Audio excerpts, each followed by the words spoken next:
So hello everyone, thank you for being here. It's really exciting for me to be presenting here today because I missed it last year when I had just arrived. So this is sort of like my introduction to everyone who doesn't know me yet.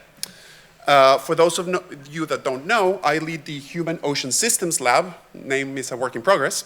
But we basically have three pillars. We study the human dimensions of marine protected areas, big and small.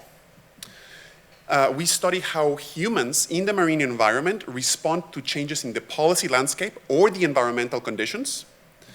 And more recently, we're starting to understand and study the human aspects of mobility at sea.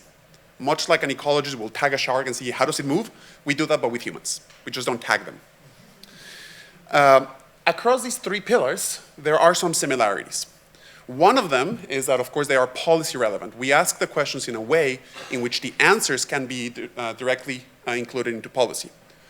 But one of them is that we need to know who is doing what, when, and where. And by who, I mean humans.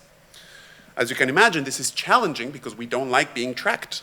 And even when we do want to be tracked, that has a set of technological constraints. But it's not impossible.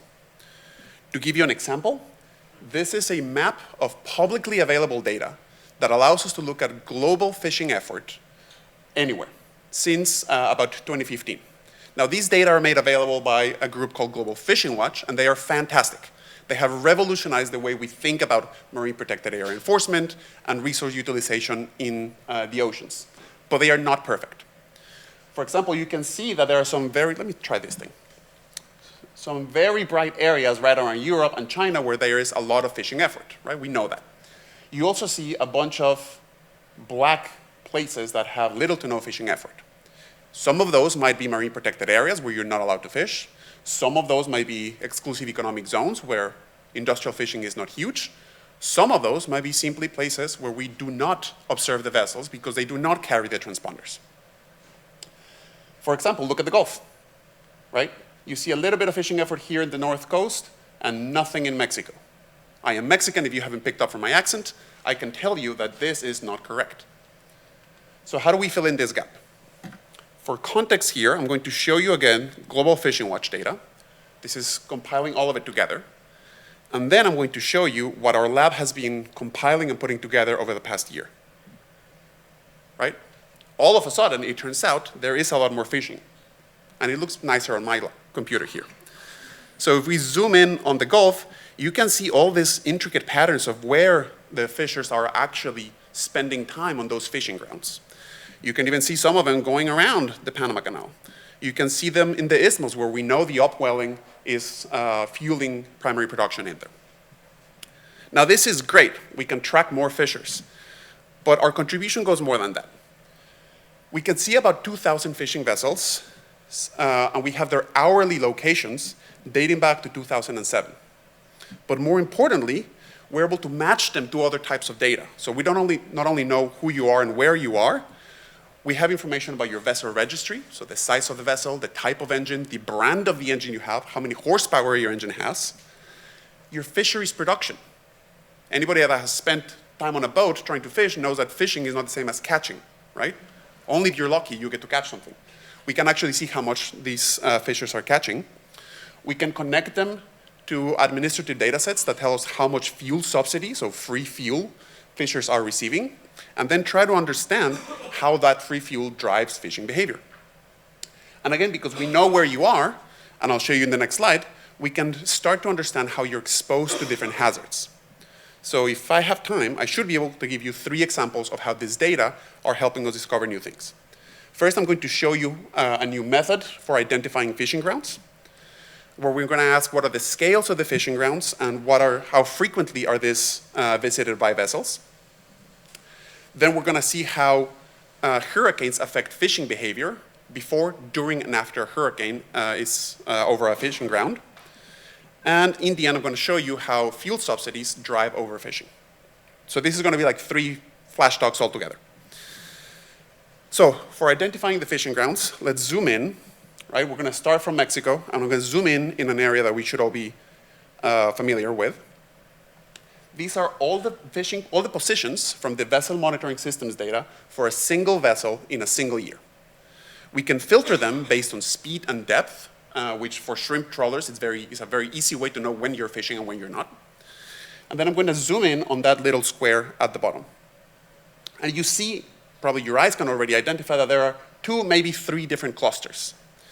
Well, we run some clustering algorithms on it, and we can then run a minimum convex polygon around them and identify the individual fishing grounds. So much like people that work in agriculture can work with individual plots of land owned by farmers, on water, we haven't been able to do that until now.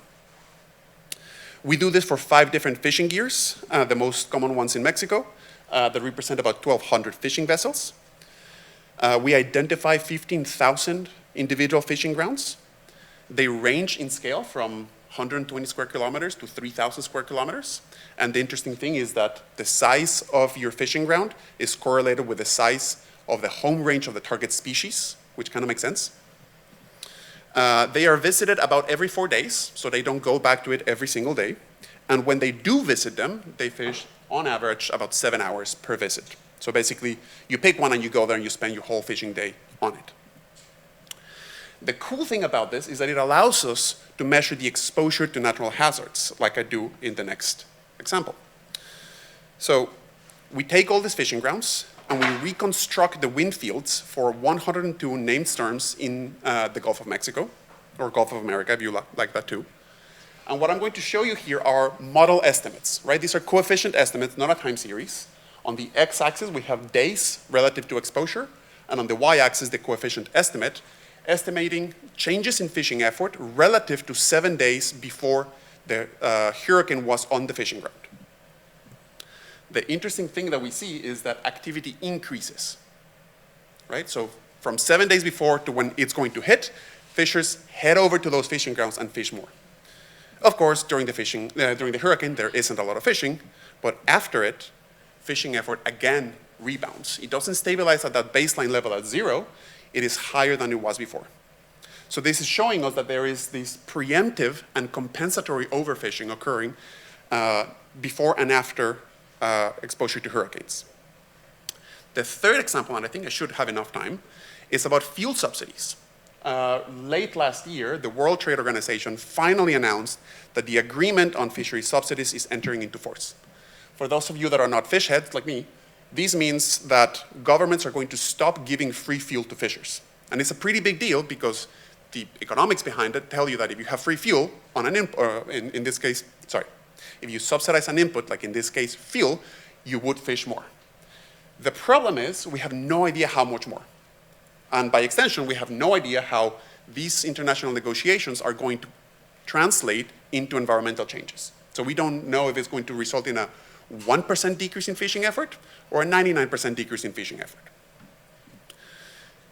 Using the same data, here the x-axis is time, the y-axis is amount of free fuel granted, measured in Mexican pesos, for 2 different groups of vessels, vessels that were sometimes subsidized at the top and vessels that were always subsidized at the bottom. What I'm showing you here is that there is variation, and that this variation is exogenous, and it's basically determined by budget at the Mexican NOAA, if you will. Sometimes lean cow years, you don't get a lot of subsidies. Sometimes we have a surplus, everybody gets a subsidy. And so we can use this exogenous variation in the treatment assignment to test for changes in fishing behavior. What you see here is 3 different measures identified by the 3 different colors: the amount of time that you spend fishing, the extent of your fishing grounds, and how much you are catching in kilograms. And you see 3 groups of vessels. Let me see if I can point at them. At the far left, vessels that were never subsidized. They always fish the least. At the top right, vessels that were always subsidized during our period of study. They always fish the most. And sometimes you have vessels that were subsidized some years and not others. And you see that that amount changes. So looking at this, we show that receiving a subsidy increases the amount of time that you fish by 40%, expands your fishing grounds by 23%, and leads to about 70% more catching. If we go back in time and ask who was subsidized in which years and where they were fishing, we can conclude that about 37% of historical fishing effort by Mexico's shrimp trawl fleet was caused by the subsidies alone. So the main points with my last 10 seconds, We have identified fishing grounds and exposure to natural hazards using this novel data set. We can identify that hurricanes trigger preemptive and compensatory overfishing, and fuel subsidies induce non-trivial amounts of overfishing. I think that's it.